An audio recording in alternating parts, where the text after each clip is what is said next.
Shalimar Jewelry Dasra Diwali Dhamak offer. Flat 50% fee on gold jewelry Andhra and Telangana. September 17th నుండి October 20th వరకు మాత్రమే.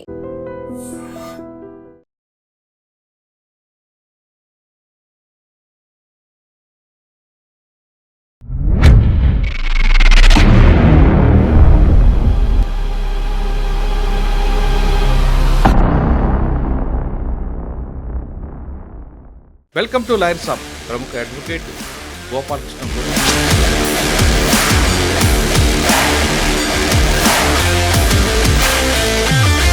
సాధారణంగా గంజాయి సేవిస్తూ దొరికితే ఎలాంటి సెక్షన్ పడుతుంది?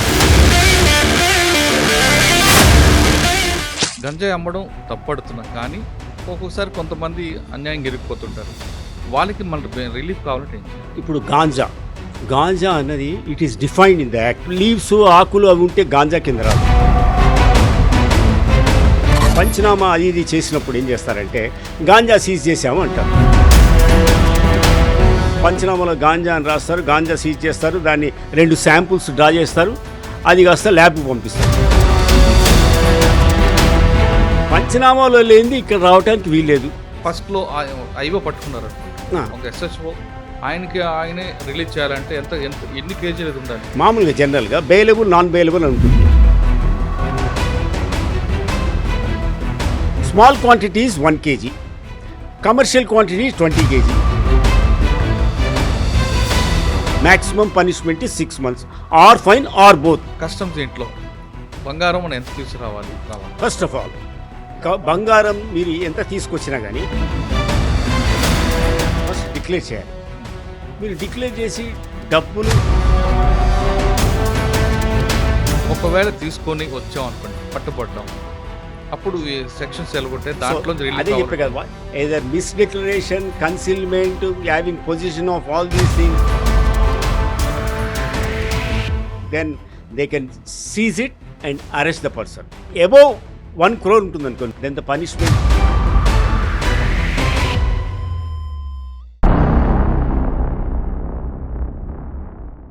వెల్కమ్ టు లాయర్ సాబ్. సాధారణంగా గంజాయి సేవిస్తూ దొరికితే ఎలాంటి సెక్షన్ పెడతారు? గంజాయి ట్రాన్స్పోర్ట్ చేసి దొరికితే ఎలాంటి కేసులు అవుతాయి? వాటితో పాటు కల్తీ కళ్ళు అమ్మితే ఏ విధంగా సెక్షన్ పెడతారు? ఒకవేళ కల్తీ కళ్ళు ఎక్కువ శాతం పెట్టి ఎక్కువ మంది చనిపోతే సెక్షన్లు ఏ తీవ్రత ఎలాగుంటుంది? ఈ 2 సెక్షన్లో బెయిల్ వస్తుందా రాదా? వాటితో పాటు కమర్షియల్ ట్యాక్సెస్ విషయం తీసుకుంటే, ఎయిర్పోర్ట్లో బంగారం తీసుకొస్తే, అంటే విదేశాలకు వెళ్ళి బంగారం తీసుకొస్తే మహిళలు ఎన్ని గ్రాములు క్యారీ చేయొచ్చు, మగవారైతే ఏ విధంగా చేయాలి? ఒకవేళ మోతాదు మించి మనం బంగారంగా తీసుకొస్తే, అంటే కస్టమ్స్ రూల్స్కి ఎక్కువగా తీసుకొస్తే ఎంత ఫైన్ పడుతుంది? అలాంటి కేసుల్లో మనకి రిలీఫ్ కావాలంటే ఏం చేయాలి? కేవలం బంగారమే కాకుండా ఇంకా విదేశీ వస్తువులు తీసుకొస్తున్నప్పుడు మనం తీసుకోవాల్సిన జాగ్రత్తలు ఏంటి అనే విషయం అంతా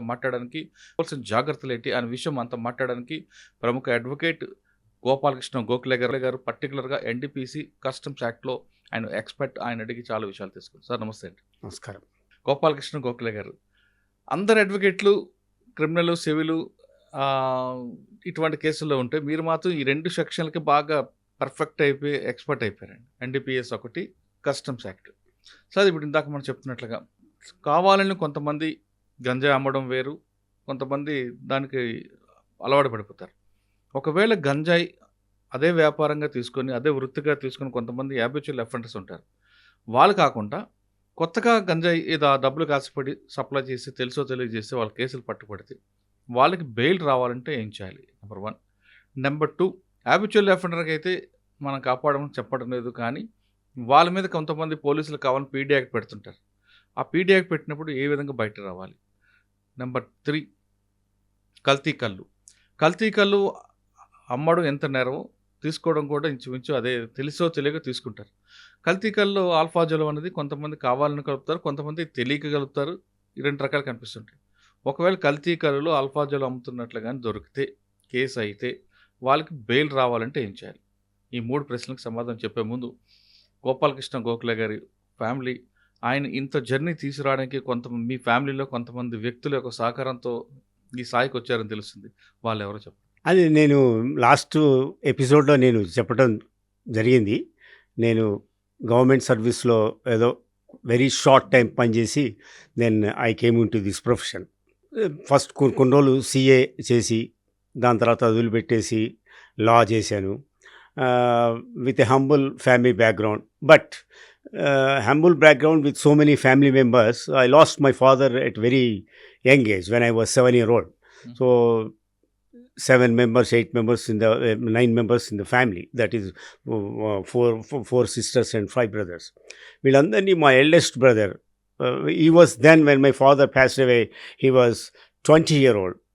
Then he raised all the family. Without no property was left to my father. So my brother అంతా ఇంపారండి ఆయన పేరు. మా బ్రదర్ ఇప్పుడు యుఎస్లో ఉన్నారు. ఆయన ఈ took the whole responsibility and he gave very decent education to all brothers and he మంచి మా సిస్టర్స్ అందరికీ very decent matches like that. మా సిస్టర్లా కానీ మా బ్రదర్ కానీ వీళ్ళు మాకు ఏ కష్టం అసలు జీవితంలో ఏ కష్టం లేకుండా పెంచారు. ఇచ్చేస్తున్నా. మేము ఎప్పుడు కష్టపడ్డామని నేను ఎప్పుడు చెప్పాను. చిన్నప్పటి నుంచి కష్టపడి పెరిగాము, ఆ మాటలు నాకు రావు. సార్ ఆయనకి 20 సంవత్సరాలు అప్పుడే నాన్నగారు కోల్పోయారు అంటారు కదా, కానీ ఇంత బాధ్యత ఆయన భుజం మీద ఎలా పోసింది? ఆయన చదువుకుంటూ నైట్ షిఫ్ట్ చేస్తూ ఏం జాబ్ చేసేవారు ఆయన? when my father passed away, he was in BCom first year.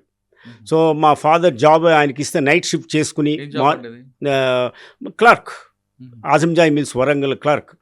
Then ఆయన జాబ్ చేస్తూ నైట్ షిఫ్ట్ చేస్తూ మార్నింగ్ కాలేజ్కి వెళ్ళి చదువుకుంటూ సాయంత్రం షాప్స్లో అకౌంట్స్ అవి రాసి అట్లా he raise the family. All the brothers they had very decent education, well placed పొజిషన్స్లో వచ్చేట్టుగా ఆయన చదువు చెప్పించారు. సిస్టర్స్ అందరికీ డీసెంట్ మ్యారేజ్ ఇచ్చారు. అట్లే మా sister they are my parents almost. My mother and దాని తర్వాత మా బ్రదర్స్ అండ్ మా బ్రదర్ అండ్ సిస్టర్లో they are like our parents. And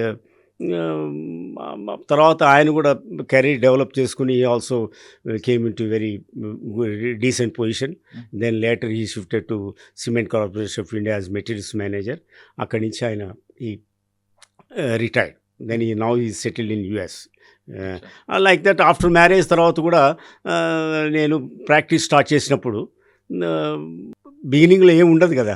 so but my wife came from affluent family.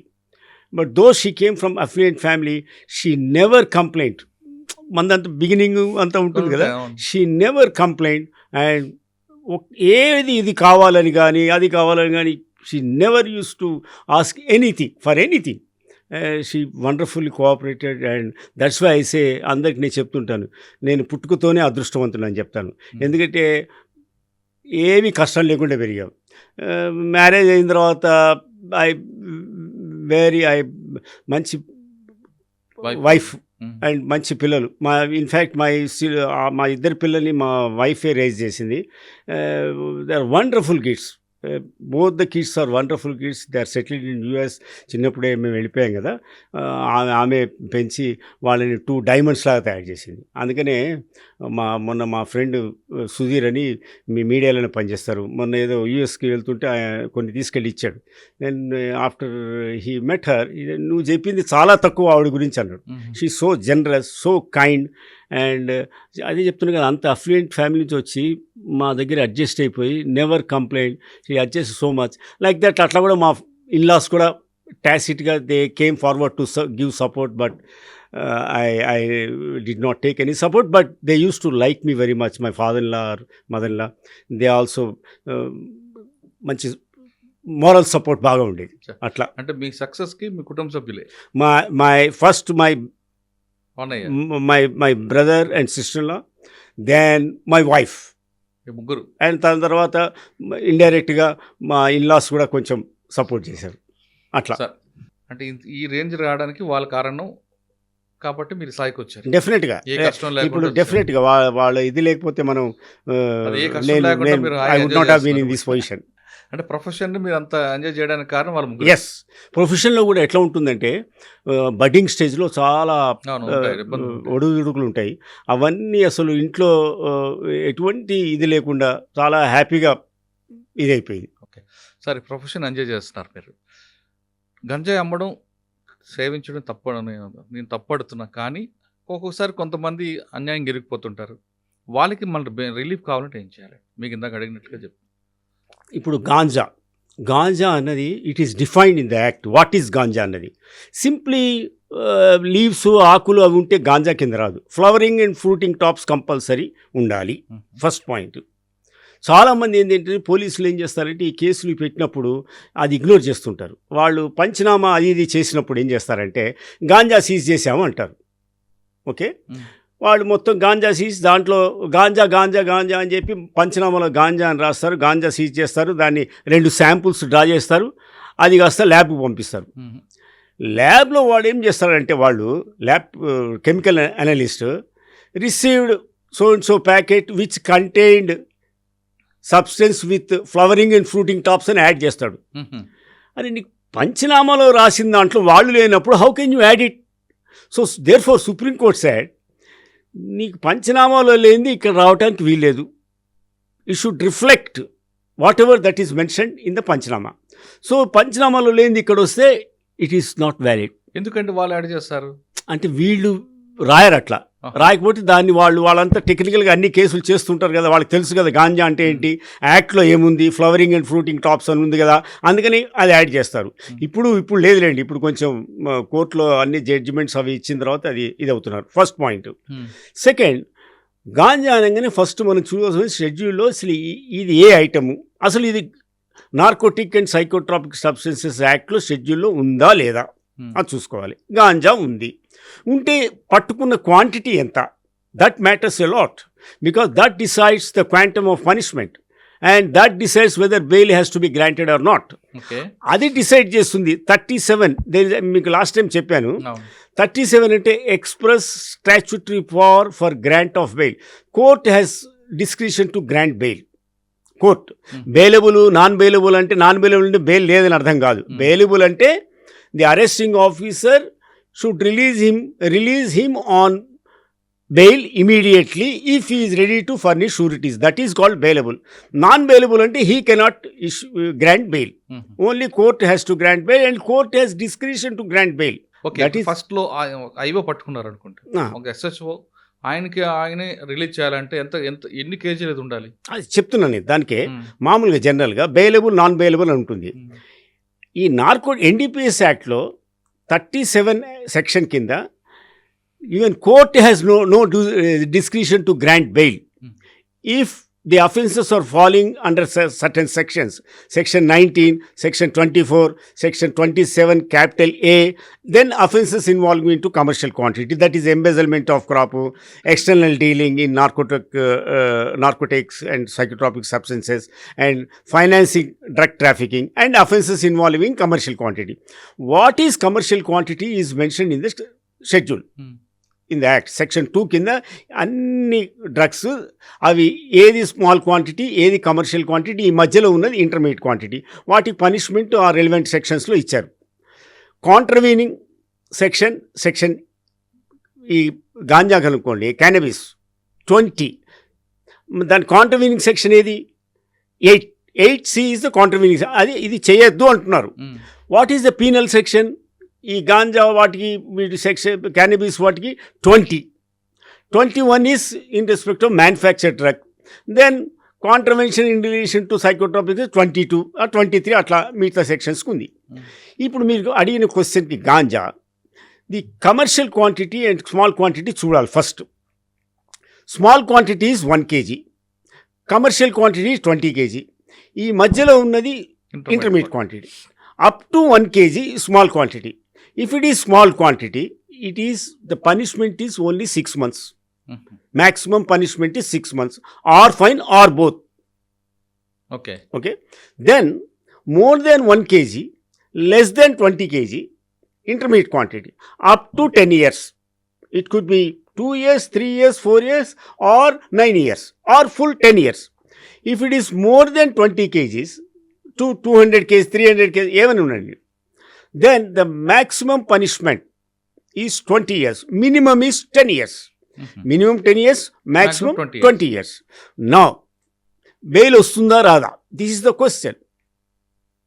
First, let us deal with cannabis, ganja. Then we'll go to alprazolam. ఈ First, quantity, if it is commercial quantity, the court has no discretion to grant bail. Okay. There is a statutory bar for grant of bail. Bail, there is no bail under the act. Commercial quantity Commercial quantity. ఎంత Intermediate commercial quantity? 20 kgs. 20 kgs కన్నా ఎక్కువ ఉంటే there is no bail. Unless the court feels that he is not guilty of an offense. ఎప్పుడు guilty of an అది ఎప్పుడు అవుతుంది? ఉట్టిగా ఏమీ లేకుండా కేసు పెడతాననుకోండి, అదొకటి. Next, there are certain mandatory provisions under the act. కొన్ని దాంట్లో police when they have any investigating agency, the enforcement law enforcement agency registers a books a case, certain provisions which they have to follow. For example 41, 42, 50, there are certain sections, 55.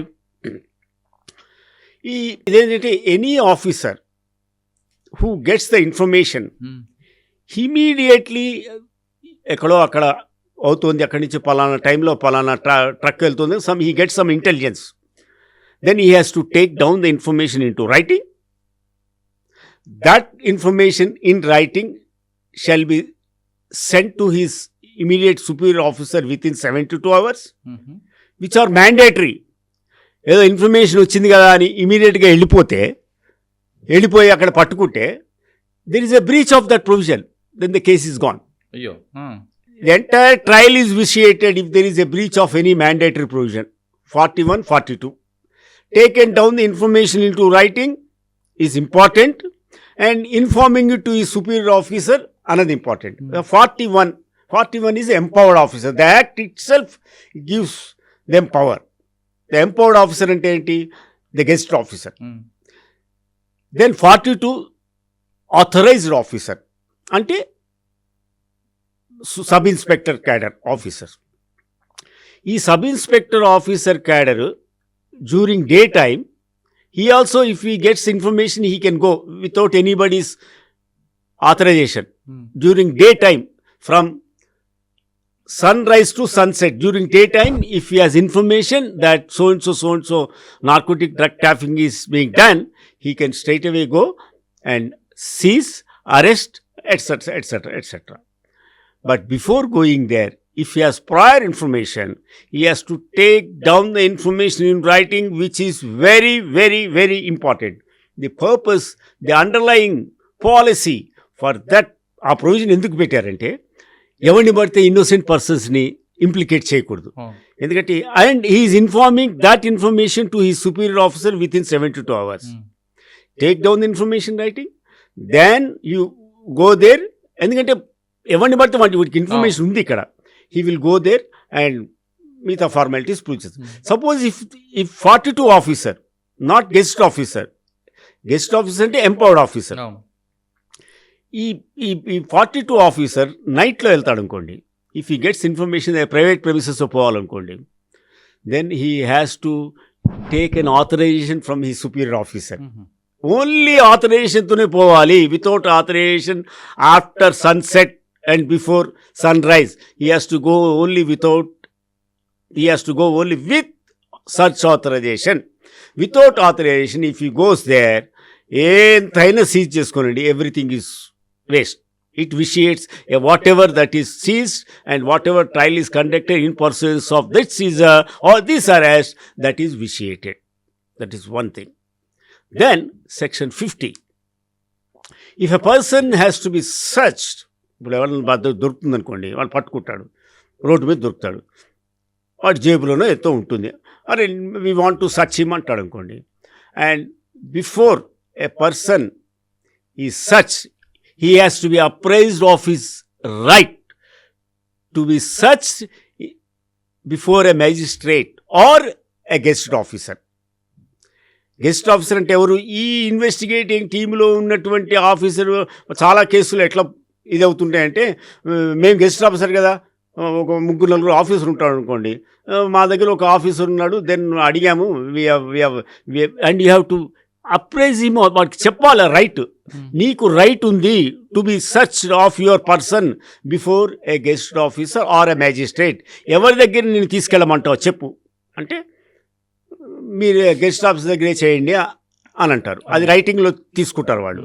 Then he will acknowledge it and he will acknowledge it that I am apprised of my rights etc అని రాస్తాడు. I have no objection to be searched before guest officer అంటాడు. అయితే వాళ్ళు ఏం చేస్తారంటే వాళ్ళ దగ్గరే ఉన్న గెస్ట్ ఆఫీసర్ మీద సెర్చ్ చేయిస్తారు. No, he should be an independent guest officer of those departments mentioned in 41. ఏ departments, revenue, customs, central excise etcetera. అట్లా అని చెప్పి నేను ఎడ్యుకేషన్ డిపార్ట్మెంట్ గెస్ట్ ఆఫీసర్కి తీసుకెళ్తా అంటే నడవదు. Only those departments mention in the section ఆ గెస్ట్ ఆఫీసర్ దగ్గరికే తీసుకెళ్ళాలి, or take him to a magistrate. That's all. If you don't take and search resulted into some contraband, that search is vitiated. That is illegal search. Sir కొంతమంది ఆఫీసర్లు below 5 kgs దొరికాయి అనుకోండి, ఏఎస్ఐని చూపిస్తారు. SI కూడా కాదు, ASI చూపించి ఆయన్ని ఐవోకి పెట్టి పంపించేస్తుంటారు. అది దానివల్ల ర్యాంక్ ఈజ్ డజంట్ మ్యాటర్. యాక్ట్లో ఏం చెప్తారంటే above the rank of peon or constable, above the rank అంటే head constable to sub inspector ఎవరైనా ఉండొచ్చు, ఆర్ ఈవెన్ ఇన్స్పెక్టర్ ఉండొచ్చు. But only the requirement is 41 is empowered officer. Day and night he can go and search, but ఎవరికైనా కానీ taken down the information in writing is a must. Then 42 authorized officer. ఇక్కడ difference అనమాట. 41, 42 empowered officer, act itself is giving him power of guest officer of those departments mentioned in that section. Then 42 above the rank of peon or sipahi of these departments. If they have information, they can go and do it. Now మీరు అన్నారు sub inspector are ASI అన్నారు కదా, ఎవరైనా పర్వాలేదు. Above the rank of peon or సిపాయి కానీ above rank ఎవరు? Head constable. Head constable కానీ ఏఎస్ఐ కానీ ఎస్ఐ కానీ ఎవరైనా వెళ్ళొచ్చు, చేయొచ్చు ఇఫ్ హ్యాస్ ఇన్ఫర్మేషన్. సార్ ఒకవేళ మీరు అంటే చెప్తున్నారు కేజీ గంజా ట్రాన్స్పోర్ట్ దొరికాడు అనుకోండి, ఆయనకి ఎస్ఐ ముందు ప్రొడ్యూస్ చేస్తారు. ఎస్ఐ గారు ఆయనకి స్టేషన్ బెయిల్ ఇవ్వచ్చా? Then all small quantity is punishable up to 6 months. But there are certain notified drugs. అవి దొరికితే మటుకు punishment is up to 1 year. 1 year or fine or both. అదే కానీ మళ్ళా ఇంటర్మీడియట్ క్వాంటిటీకి కమర్షియల్ క్వాంటిటీ అట్టలేదు. ఆర్ ఫైన్ ఆర్ బోత్ కాదు, up to 10 years and fine or both అట్లా ఉంటుంది.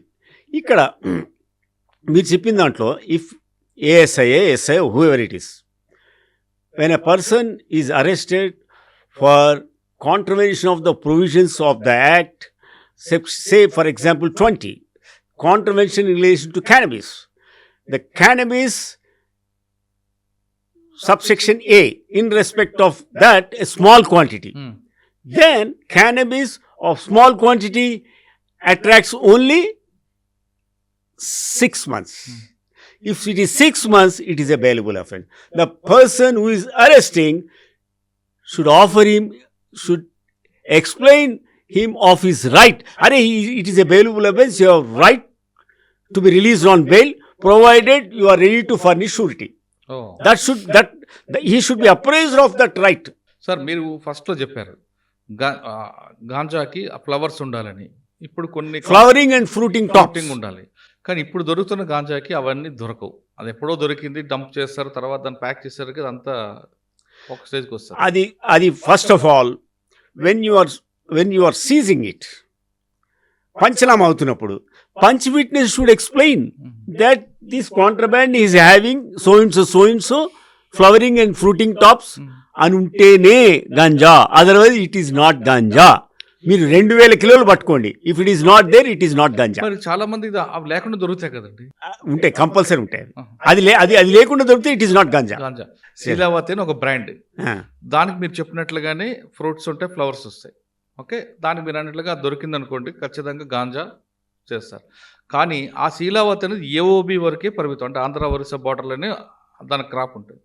కానీ వేరే స్టేట్లో ఉన్న గాంజాకి అవి ఉండవు, వేరే బ్రాండ్ ఉంటుంది. వేరే స్టేట్కి అయితే గాంజా డెఫినేషన్ ఇది, అంటే బ్రాండ్ బట్టి కాదు. ఇప్పుడు వేరే ఈ స్టేట్కి అయితే గాంజా డెఫినేషన్ ఇది, ఈ స్టేట్కి అయితే గాంజా డెఫినేషన్ ఇది అని లేదు. Ganja definition, whatever is there in the NDPS Act, it should be there exactly like that. Okay మీరు అక్కడ శీలావతి లేకపోతే Asheelavathi, it doesn't matter. Right. Second, గాంజాలో కూడా గ్రేడ్ 1, గ్రేడ్ 2, గ్రేడ్ 3 3 రకాలు డివైడ్ చేస్తారు. ఏది దొరికినా ఒకటే సెక్షన్, గ్రేడ్ బట్టి మారుతుంటుంది. సంబంధం లేదు. దాంట్లో మేల్ ట్రీ ఫీమేల్ ట్రీ అనుకొని ఉంటే టీహెచ్సి టెట్రాహైడ్రో కెనబిడాల్ అని ఉంటుంది. ఆ టీహెచ్సి పర్సంటేజ్ బట్టి అనమాట. ఎంత పర్సంటేజ్ ఉన్నది లెక్క కాదు, దాని గ్రేడింగ్ బట్టి ఆ టీహెచ్సి పర్సంటేజ్ పెరుగుతుంది, దాని యొక్క పవర్ ఉంటుంది. మీకు ganja leaf flowering and fruiting tops sufficient.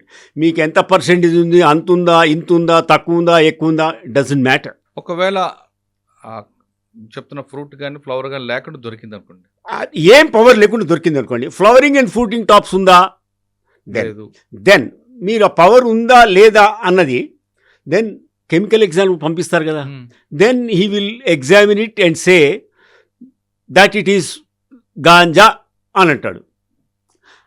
There it lies. It is very important. Ganja, I received a sample of 20 grams or 40 grams having flowering and fruiting tops with leaves, dried leaves and rasta description. And after examining, I tested by this form, ఆ test ఈ method చేశాను, then it found to be ganja అంటాడు. That's where we have to cross-examine. It all depends on the cross-examination of the defense counsel. Whether ganjalo, there are several types of ganjas. కొన్నిట్లలో మీకు THC అది ఉండనే ఉండదు, కొన్నిట్లలో cannabidiol ఉండనే ఉండదు. Ganja it may be ganja but THC ఉందా? If THC is not there, though it is ganja, when cannabidiol is not there, then it is not ganja. Then we have to cross-examine. What type of test you have done it? Where is any contemporaneous documents you have maintained while testing it? What type of test you have done it? And ఆ test కూడా ఎప్పుడో old type test ఉండకూడదు.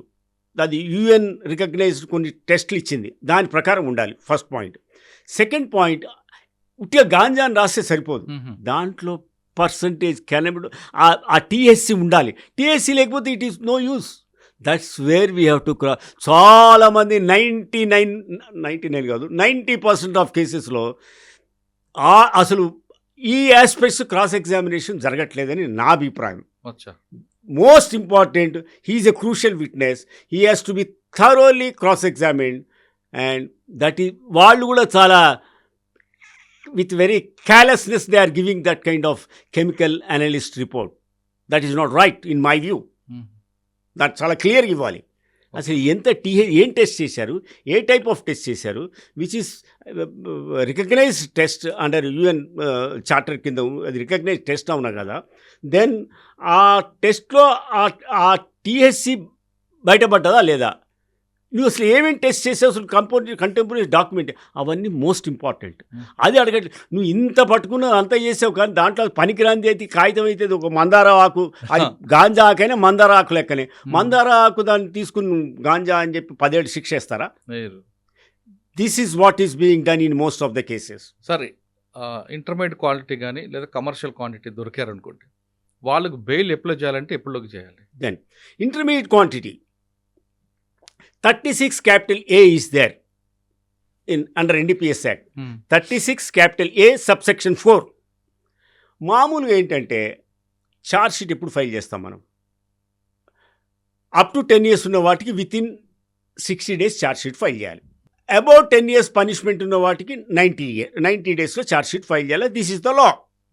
If you don't file charge sheet for either 60 days or 90 days, there is a default bail అంటారు, default statutory bail. The 90 or 60th day or 90th day, whatever it is, he has to be released. Supreme Court further went and said that the accused should be informed of his right. You have right, a statutory bail right ఉంది నీకు, you can be released. అది inform చేయాలి. Okay, court has to inform. ఎందుకంటే court 15 రోజులకి under section 309 of CrPC they keep on extending the judicial remand. 14 days. For every 14 days. Then in such cases, if the charge sheet is not filed, suppose intermediate quantity ఉంది, how much is the punishment? మీతోనే చెప్పిస్తారు అదే law 10 మీకు. years. 10 years. Within how many days one has to file charge sheet under 60 days. 167 of CRPC? 60 days. 60 days. Mm. Now he doesn't file charge sheet. 61 days bail. Is he not entitled for statutory bail? Correct. He is entitled. Should he not be apprised of his right? Should he not be informed of his right? Mm. He have right to be released on bail. Immediately, that day if the charge sheet is not filed, he has to be అంటే released 61 days కి ఇచ్చేస్తారు. immediate. Sir ఒకవేళ 60 days లోనే bail charge sheet వేశారు అనుకోండి. 60 days లో charge sheet వేస్తే this is not applicable. I am coming to that. ఇది కొంచెం డీటెయిల్గా explain. This is very important. 60 days లోపల ఆ పర్టికులర్ అఫెన్స్కి which is punishable up to 10 years, 7 years, 8 years, 3 years ఎంత ఉందనుకోండి, then he has to be released on bail లేదు. Provided is ready to furnish surety. He has to be release. That's all. దాని తర్వాత charge sheet వేసుకుని మళ్ళీ అడిగితే that's a different matter. But అప్పటికైతే ఇచ్చేయాలి.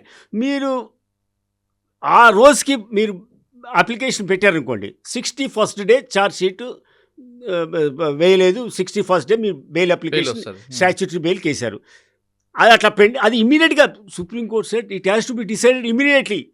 There is no need of any adversarial hearing, public prosecutor notice, hearing of no need. Okay. Absolutely no need. But some of the courts, they are giving notice to public prosecutor, hearing and regular bail కాదు ఇది. Here you have to verify from the section. Release immediately without any adversarial hearing. That is PP వింటం అంత లేకుండా ఇచ్చేయాలి. ఈ provided is ready to furnish surety.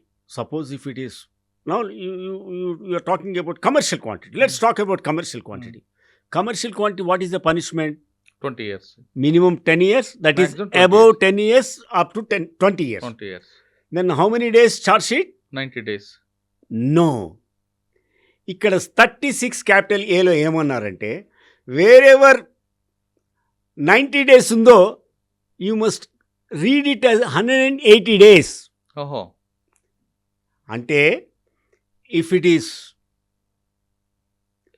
Commercial quantity or ఇందాక చెప్పగా 37లో కొన్ని సెక్షన్లో బెయిల్ లేదని, that is section 19 embezzlement of crop, 24 external dealing in narcotic drugs and psychotropic substances, and 27A financing for drug trafficking and offences involving ఈ 3 సెక్షన్లు plus commercial quantity ఉంటే maximum punishment ఎంత 20 years, minimum punishment is 10 years. ఈ 3 సెక్షన్లు ఇవి ఉన్నప్పుడు the time limit for filing charge sheet is 180 days. 180 days. So మీరు 180 6 నెలల దాకా మీరు వెయిట్ చేయాలి. 3 నెలలు కాదు. అన్ని కేసుల్లో మిగతా అఫెన్సెస్లో ఎంత మీరు చెప్పిన 90 days. కానీ ఈ అఫెన్సెస్లో ఈ సెక్షన్స్ ఉన్నప్పుడు, commercial quantity or these sections ఉన్నప్పుడు, you have the prosecution has time to file charge sheet. How many days? 180 days. 180 days. ఆ 180 days లోపల చార్జ్ షీటు వాళ్ళు ఫైల్ చేస్తారు. చెయ్యరనుకోండి, దెన్ 181వ రోజున you are entitle to be released on bail.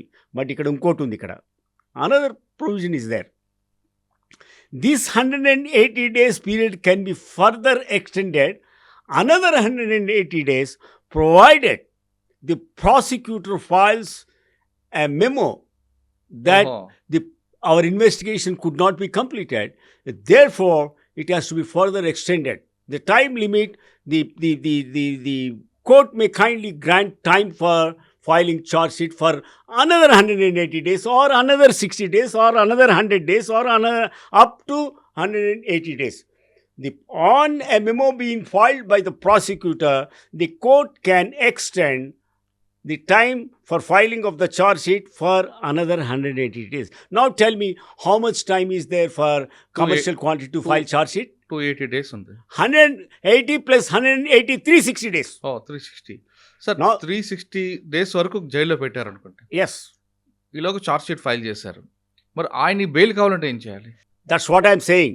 You must read in conjunction with section 37. 37 says there is no bail for offences involving commercial quantity or these sections. You have no bail. Commercial quantity, there is no bail. Jail. దానికి latest law చెప్తాను. This is the law. There is no bail. 1 year దాకా time ఉంది to file charge sheet for commercial quantity. He files charge sheet before 1 year. Then the trial will go on. You are, as a matter of, you have no right to, the court cannot grant bail, statutory bar for grant of bail. But in the recent days, recently, the Supreme Court said, under Article 21, right to speedy trial, the charge sheet lo meeku 30 mandi witness unnaru. It may be a narcotic drug case. It may be 37 may be there. But it is a constitutional court. Constitutional court, the constitution is supreme than this act. Section 37, no doubt it is there that there is a statutory power for grant of bail. But the court can always grant bail if his fundamental right is violated, infringed.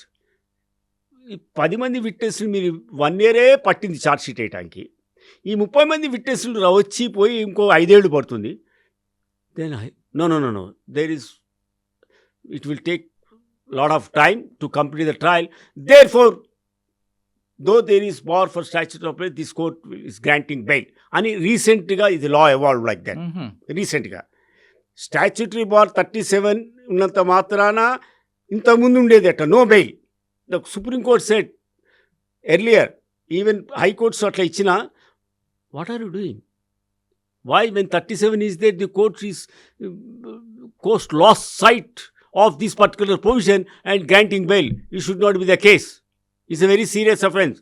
And bails ఇచ్చినవి cancel చేసి. But now in the latest UAPA ఉందనుకోండి, దాంట్లో కూడా ఇదే provision ఉంటుంది. Court said eternally you cannot keep him in jail. నువ్వు trial conduct చేయకుండా అట్లా పెట్టడానికి వీల్లేదు. Is fundamental right is infringed. Though this provision is there, a person is entitled to bail if the trial is taking sufficient time, because right to speedy trial of constitutional right undi kada. Therefore a person can be released on bail despite this statutory bar because of the constitutional right to speedy trial. ఇది గాంజా కేసులో. ఇంకా alpha జలం intermediate court కాదు, కమర్షియల్లో దొరికారు. దొరికినప్పుడు ఆయన ఎప్పుడు బెయిల్కి అప్లై చేయాలి? Same principle. గాంజా మీరు 37 అంటే commercial quantity of narcotics or psychotropic substances. That's all. ఇప్పుడు 60 days అయిందండి. 60 days కాదు, 90 60 days. 60 days అంటే alprazolam less than commercial quantity. Less than commercial quantity కాబట్టి అప్ టు 10 years కాబట్టి 37 ఈజ్ నాట్ అప్లికబుల్. అచ్చా, కానీ అందులో ఛార్జ్ షీట్ వేశారు, ఛార్జ్ షీట్ వేశారు అనుకోండి. కానీ బెయిల్ రావాలంటే ఏం చేయాలి? ఈ court discretion. You satisfy the, అంటే alprazolam intermediate quantity not commercial quantity, bail రాదు అని ఏం లేదు. ఛార్జ్ షీట్ వేయకముందైనా వస్తుంది. మీరు కోర్టుని కన్విన్స్ చేయి, ఇది వైలేట్ చేశారు, ఇది ఉంది, or is not going anywhere, he will attend to the trial. Intermediate quantity, commercial క్వాంటిటీకి అయితే ఇదే same principle. The supreme court has granted bail in so and so cases and it is almost 180 days is over and they have not either they have not filed charge sheet, you are entitled for statutory bail. 180 days లోపల charge sheet వేసినా కానీ ఇప్పుడు no police people వాళ్ళందరికీ మెమోలు ఇస్తున్నారు charge sheet వేయకపోతే, అందుకని వాళ్ళు charge sheet వేస్తున్నారు. సో ఛార్జ్ షీట్ వేసినా కానీ you have to convince the court that trial will take so many months. So why should be incarcerated in jail unnecessarily? He should have fair chance, fair trial should be conducted. So he should have fair chance and he can be released because his fundamental right, he cannot be eternally, say a person is not a convict, he is only an accused. Until he is proved he is not a convict kada, the case inka trial nadavali. So therefore ee ground kinda now courts are granting bail. Achha. Even though it is commercial quantity, under Article 21 right to speedy trial కింద he can be released on bail. అచ్చా, okay. ఇక మనం commercial either it is alprazolam or it can be any drug or any narcotic drug or psychotropic substance of commercial quantity. అచ్చా. Next మనం commercial ట్యాక్స్కి వెళ్దాం. ఆ customs దీంట్లో బంగారం మనం ఎంత తీసుకురావాలి, ఎంత తీసుకొస్తే కేసు అవుతుంది, ఒకవేళ కేసు అయితే మనం ఏ విధంగా దాని రిలీఫ్ బయట రావాలి? ఫస్ట్ ఆఫ్ ఆల్ బంగారం మీరు ఎంత తీసుకొచ్చినా కానీ నేను చెప్పే కదా స్మగ్లింగ్ డెఫినేషన్స్ చెప్పాను. మీరు బంగారం తీసుకుని there should be A declaration. First declare చేయాలి. మీరు డిక్లేర్ చేసి డబ్బులు సెక్షన్ 77 కింద డిక్లరేషన్ షుడ్ బి దేర్. నా మీరు డిక్లేర్ చేస్తారు, డబ్బులు ఉండవు, దెన్ యూ కెన్ సే నేను వెళ్ళేటప్పుడు రీఎక్స్పోర్ట్ అని చెప్పి తీసుకెళ్ళిపోవచ్చు. అదొకటి. దెన్ సపోజ్ మీరు ఒక 100 కిలోల బంగారం తీసుకొచ్చి నేను తీసుకెళ్ళిపోతాను, డబ్బులు కట్టాలి. First of all you are not suppose to bring in commercial quantity. ఈ కమర్షియల్ పర్పస్ కోసం తీసుకొస్తే you are not suppose to bring it. అటువంటిప్పుడు వాళ్ళు దే విల్ సీజ్ ఇట్, ఆ గోల్డ్. మీరు తెలియకుండా ఒక బిస్కెట్ ఏదో తెచ్చుకుని, లేకపోతే అమెరికా నుంచి ఇప్పుడు ఇక్కడ పెళ్ళిళ్ళు అని చెప్పి నగలు తీసుకొస్తారు అనుకోండి, they must declare it and get it endorse in their passport that we are going to take it back while going back అని చెప్పి రాయించుకోవచ్చు. అదొకటి. But you must declare anything, whatever you bring it, declaration is important. నేను మీకు ఇంతకుముందు చెప్పా definition, action or inaction in relation to good, rendering goods liable for confiscation either under section 111 or 113, that is while importing or while exporting. So therefore మీరు ఏది తీసుకొచ్చినా for declaration చేయాలి. ఎంత తీసుకురావచ్చు అంటే ఫస్ట్ ఆఫ్ ఆల్ మీరు బంగారం తీసుకురాకూడదు. It is a restricted item. First మీరు 6 months పీరియడ్ ఉంటే మీకు there is a notification in the government.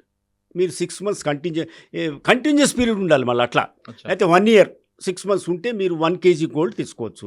దాని మీద పర్ 10 grams ఏదో నామినల్ కన్వర్టబుల్ ఫారెన్ ఎక్స్చేంజ్ కింద నామినల్గా ఎంతో కట్టాలి. మీరు కట్టి మీరు తీసుకొచ్చుకోవచ్చు. ఇప్పుడు సపోజ్ నేను ఒక 1 year ఉన్నానండి దుబాయ్లో, 1 year ఉన్నా, I can bring 1 kg of gold by paying convertible foreign exchange. Nominal per 10 gramsకి ఎంతో నామినల్ కట్టి నేను తీసుకొచ్చుకోవచ్చు. నేను బయటకు తీసుకొచ్చుకోవచ్చు. అది నేను బయట ఎవరికైనా అమ్ముకోవచ్చు.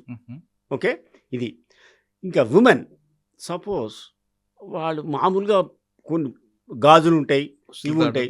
మన act says I think there is a notification around 100 or 200 grams jewellery women is permitted to wear it as her wear she can bring. కానీ విజిటింగ్ వీసా మీద లేదా tourist you cannot bring anything. You cannot bring, even declaration చేసినా మీరు తీసుకురావటానికి లేదా. ఒకవేళ తీసుకొని వచ్చాం అనుకోండి, పట్టుబడ్డాం, అప్పుడు సెక్షన్స్ ఎలాగొట్టే దాంట్లో అదే చెప్పే కదా, either misdeclaration, concealment, having position of all these things and you are not declaring, you are trying to you know, మీరు బయటకు వెళ్తా అనుకోండి, then they can seize it and arrest the person. Seize and arrest. Now arrest చేస్తే ఇప్పుడు above 1 crore ఉంటుంది అనుకోండి value, the market value of that particular, or duty దాని మీద డ్యూటీ అబౌట్ 50 lakhs అంతా ఉంటుంది అనుకోండి, then the punishment is up to 7 years. In other cases up to 3 years. Then ఆ కేసులో బెయిల్ ఆఫీసరే ఈ షుడ్ గివ్ ద బెయిల్. అంటే below 3 years, below 3 yearsకి ఈ has to customs station bail అంటారు కదా, అట్లా ఈ హ్యాస్ టు ఆఫర్ బెయిల్. అట్లాని బెయిల్ తీసుకోవాలి, నువ్వు 3 లక్షలు 4 లక్షలు షూరిటీ కట్టమంటే కదా, అది supreme court says no. Excessive asking demanding excessive surety is again constitution right violate చేసినట్టు అవుతుంది. The officer has to, first of all officer should tell him that you are entitled to be released on bail provided you are ready to furnish surety, reasonable amount. Is the surety is the release bailable offense. It is a bailable offense. If he is not in a position to pay that amount, then he will be arrested and sent to prison. But if it is above 1 crore, no, he will be, no bail can be granted. Granted by the officer. It's not a bailable offense. Court will grant bail. అచ్చా. కానీ కొంతమంది అమాయకంగా తెలుసో తెలియకో వస్తున్నప్పుడు, ignorance of law has no excuse. అది అడుగుతున్నా. Ignorance of law has no excuse. మాకు ఇప్పుడు ఫర్ ఎగ్జాంపుల్, ఇప్పుడు న్యూయార్క్ స్టేట్లో గాంజా ఇది permitted.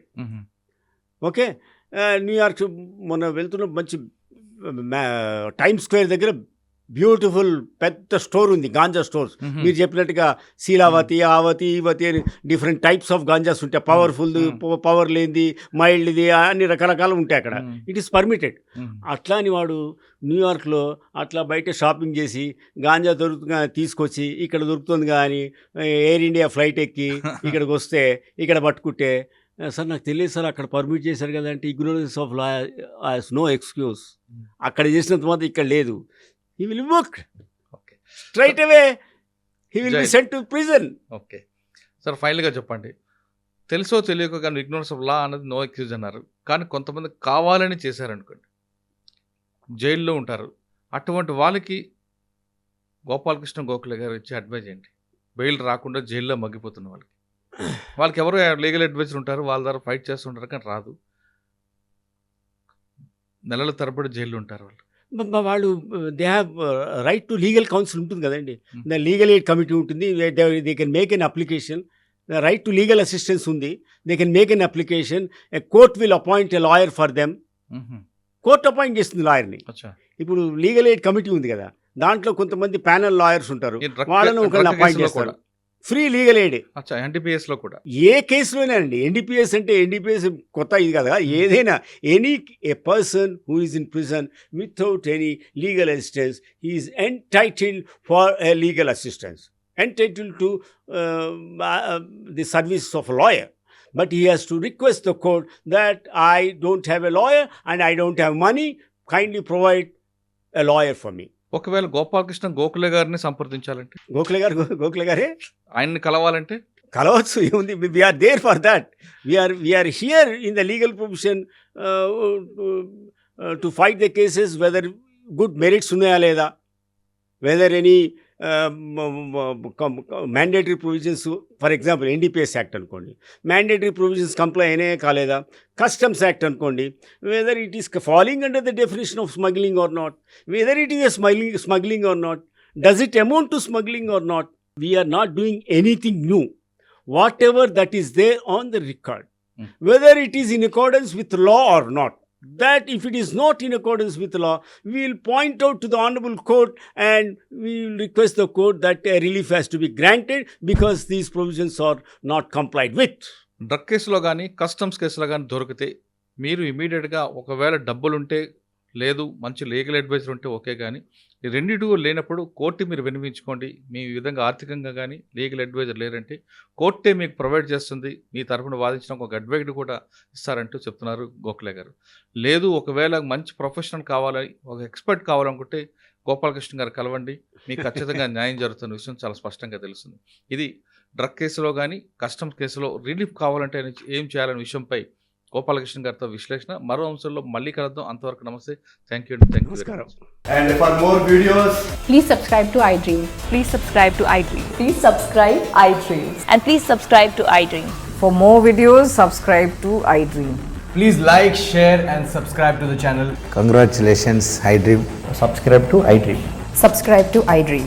So subscribe to iDream Media. iDream ki iDream team andarki huge congratulations. Please subscribe iDream Media. Please subscribe to iDream. Subscribe iDream. Please subscribe to iDream. iDream అంటే నా కళల ఛానల్ను subscribe చేసుకున్న నోరు తిరుగుతలేదు, మీరైతే గంట గుర్తు కొట్టండి. For more such videos, please subscribe to iDream. Subscribe to iDream. Please subscribe to iDream. Please subscribe iDream Media. Please do subscribe to iDream. Please subscribe to iDream Media. For best entertainment and information, please subscribe iDream. And don't forget to subscribe to iDream.